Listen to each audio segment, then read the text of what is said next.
Voter list নতুন করে আবারও দেওয়া হয়েছে। তো ভোটার লিস্ট এসআইআর হয়ে যাওয়ার পর আবারও নতুনভাবে আপলোড করে দেওয়া হয়েছে।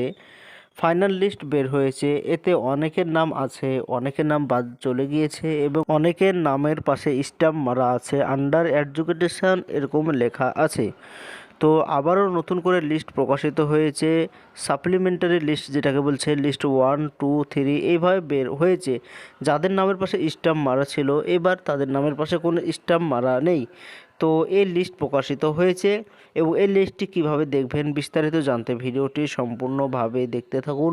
আমাদের এই চ্যানেল থেকে অনলাইনের সব রকমের তথ্য সবার আগে দিয়ে থাকি। চ্যানেলটিকে সাবস্ক্রাইব করে পাশে থাকবেন যাতে ভিডিওগুলো সবার আগে আপনার কাছে পৌঁছে যায়। তো ভোটার লিস্ট প্রকাশিত হয়েছে এবং সাপ্লিমেন্টারি লিস্টও প্রকাশিত হয়েছে। তো এই লিস্ট আপনি খুব সহজে আপনার মোবাইল অথবা কম্পিউটার থেকে খুব সহজে আপনি দেখতে পারবেন। এর জন্য আপনার মোবাইল অথবা কম্পিউটার থেকে যে কোনো একটি ব্রাউজার ওপেন করবেন এবং সার্চ অপশানে এসে লিখবেন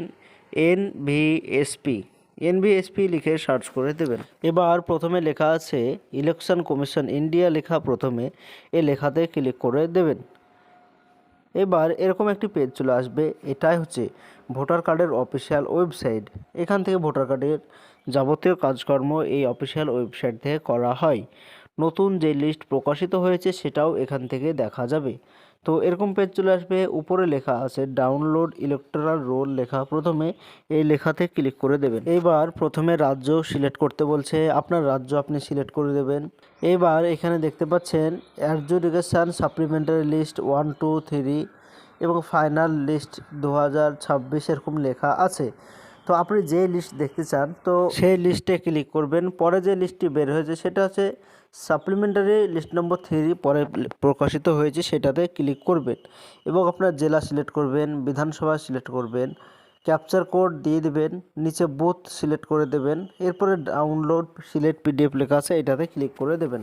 এবার দেখতে পাচ্ছেন লিস্ট ডাউনলোড হয়ে গিয়েছে। যাদের নামের পাশে স্ট্যাম্প মারা ছিল, আন্ডার এডুকেশন লেখা ছিল, তাদের আবারও নতুন করে লিস্ট বের হয়েছে এবং এই লিস্টে তাদের নাম আছে। এই লিস্ট ধরে তারা ভোট দিতে পারবে, তাদের কোনো রকম সমস্যা হবে না। এই লিস্টে যদি কোনো রকম ভুল থাকে তাহলে 15 দিনের ভিতরে আপনি ভুল সংশোধনের জন্য আবেদন করতে পারবেন। অফলাইন অথবা অনলাইন দুটো থেকেই আবেদন করতে পারবেন। আর এই লিস্ট প্রকাশিত হয়ে গিয়েছে। দেখবেন এই লিস্টের নাম ঠিক আছে কি না, প্রত্যেকটি অক্ষর মিলিয়ে দেখবেন ঠিক আছে কি নেই। আর যাদের নামের পাশে স্ট্যাম্প ছিল সেগুলো উঠে গিয়েছে ডকুমেন্টস ভেরিফাই হয়ে যাওয়ার পর। তো এটাই ছিল আজকের জন্য ছোট্ট ভিডিও। এরকম নতুন নতুন ভিডিও আমরা এই চ্যানেলে আপলোড দিয়ে থাকি। চ্যানেলটিকে সাবস্ক্রাইব করে পাশে থাকবেন।